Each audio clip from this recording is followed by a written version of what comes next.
पूज्य गुरुवर जी ने कहा है कि समाज में परिवर्तन तो आकर ही रहेगा। जैसे आपने देखा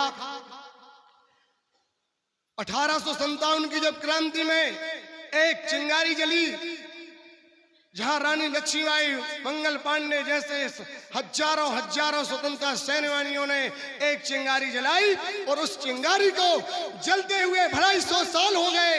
लेकिन जब देश को आजादी मिली 1947 में, तब हमारा देश आजाद कहलाया। इसी क्रम में जैसे हमारी अभी दीदी जी ने बोला, भैयों ने बोला, अनेक वक्ताओं ने आपने देखा कि यह भारतीय शक्ति चेतना पार्टी की चिंगारी परम पूज परमहंस योगराज श्री शक्ति पुत्र जी भगवान द्वारा निर्देशित तीनों विचारधाराओं के माध्यम से समाज में परिवर्तन होना है, जिसमें कोई संदेह नहीं है।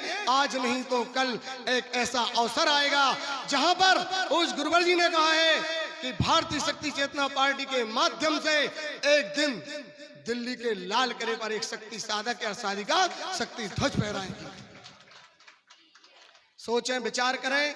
परिवर्तन, जब हम कहते हैं परिवर्तन, पहले आपने देखा गुरु भाई भी बैठे हुए हैं, समाज के लोगों से मैं पूछना चाहता हूं, जब एक रक्षा कवचधारी किसी गांव में जाता था तो लोग कहते थे कौन है आप, क्या करते हैं आप? तब पूज्य गुरुवर जी का एक संदेश लेकर के पूज्य गुरुवर जी के शिष्य जाया करते थे कि हम भगवती मानव कल्याण संगठन के सदस्य हैं, हम पूर्णतः नशा मुक्त हैं, हम पूर्णतः मांसाहार मुक्त हैं, हम पूर्णतः चरित्रवानों का जीवन जीते हैं, हमारे आगे और पीछे कोई विकल्प नहीं होता है।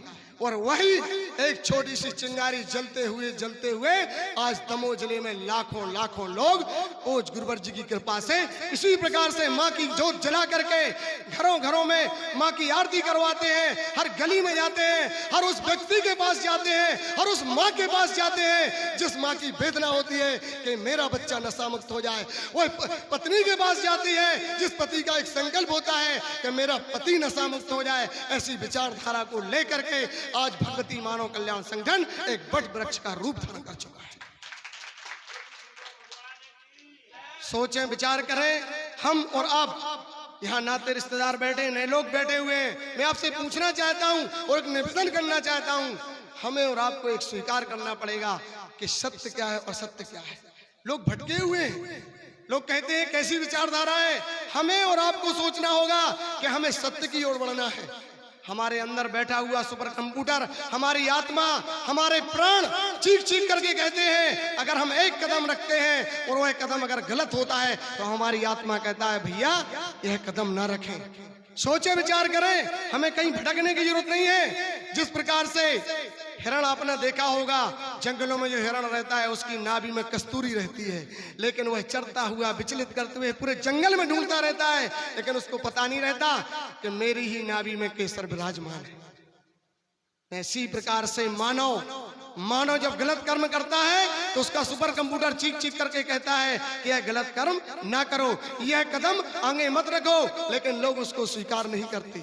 आत्मा की आवाज को स्वीकार नहीं करते। जब कहीं बड़े से बड़े गड्ढे में गिर जाता है तब उसकी आत्मा, जब वह कहीं, आपने देखा कोई व्यक्ति गिर जाता है, प्लास्टर बांधे रहता है, कोई व्यक्ति बीमार हो जाता है, जब पलंग पे रहता है, जब हम आपसे मिलने जाते हैं तो कहता है, उसकी आवाज क्या होती है? भैया अच्छे कर्म करना, भैया गलत नहीं करना। यह गलत का परिणाम है कि आज हम भोग रहे हैं, जिसको आप देखने आ रहे हैं।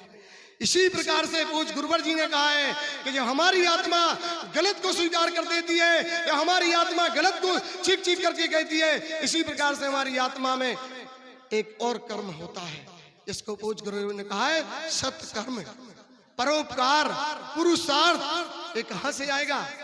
जो लोग नशा नहीं करते, जो लोग मांस नहीं खाते, जो लोग चरित्रहीनता नहीं करते, उनकी आत्मा चीख करके कहती है कि भैया हम किस गरीब आदमी का हवाला कर दें, हम किस दीन दुखी की सेवा कर दें, हम किसी असहाय व्यक्ति की किस प्रकार मदद कर दें। और यह मदद कौन करता है? भगवती मानव कल्याण संगठन का प्रत्येक सदस्य करता है। आज आपने देखा हमारे दमोह जिले में पौड़ी गांव में एक बड़ा सा तालाब टूट गया, जिसमें 2-4 गांव डूब गए। कुछ लोगों का अन्न पानी, अनाज, राशन पानी कपड़े वस्त्र सब बह गए, लेकिन ये राजनेता सत्ताधारी पार्टियों के लोग नहीं पहुंचे। कब पहुंचे? जब भगवती मानव कल्याण संगठन के लोगों ने उनको रहने के लिए घर दे दिया, भगवती मानव कल्याण संगठन के लोगों ने उनके लिए खाने के लिए दे दिया, उनके लिए कपड़े दे दिए, उनके लिए बिछाने ओढ़ने के लिए सारे कपड़े दे दिए। उसके बाद हमारे क्षेत्र के मंत्री, केंद्रीय मंत्री, विधायक जी गए, और जब विधायक जी वहां पहुंचे तो लोगों ने उनका खुलकर विरोध किया। ये आपने और हमने वीडियो में देखा होगा। ये सरकार के लोगों को दिखता नहीं है। आपने देखा होगा गलियों में जब लड़ाई होती है, अगर उसे पुलिस निकलती है तो पुलिस कहती नहीं कि लड़ाई क्यों हो रही। क्यों? पुलिस बातें कहते हैं कि जब ये रिपोर्ट लिखाने आएंगे, मेरे थाने आएंगे, जब रोकेंगे। लेकिन भगवती मानव कल्याण संगठन का प्रत्येक कार्यकर्ता, रक्षा कवचधारी, गुरु भाई गुरु बहन, अगर कहीं गलत होता है तो एक बार उस पर आवाज उठाता है, और इसका परिणाम आपने देखा होगा। गांव में बिकने वाली अवैध शराब, जहां भी अवैध शराब जाती है या बिकती है, उसका पुरजोर विरोध भगवती मानव कल्याण संगठन और भारतीय शक्ति चेतना पार्टी करती है। आपके इस हटा क्षेत्र में, रने क्षेत्र में, जहां भी आप देखें, कई बार हमारे भगवती मानव कल्याण संगठन के धर्म योद्धाओं ने वह खेपे पकड़ाई, जिनको अच्छे अच्छे मंत्री, संतरी, अच्छी अच्छी पुलिस, जिनके घर में जाकर के कतराती थी, रने भैंसाहन जैसे बड़े बड़े शराब माफियों के छक्के छुड़ाने वाले ये रक्षा कवचधारी। सोचें, विचार करें।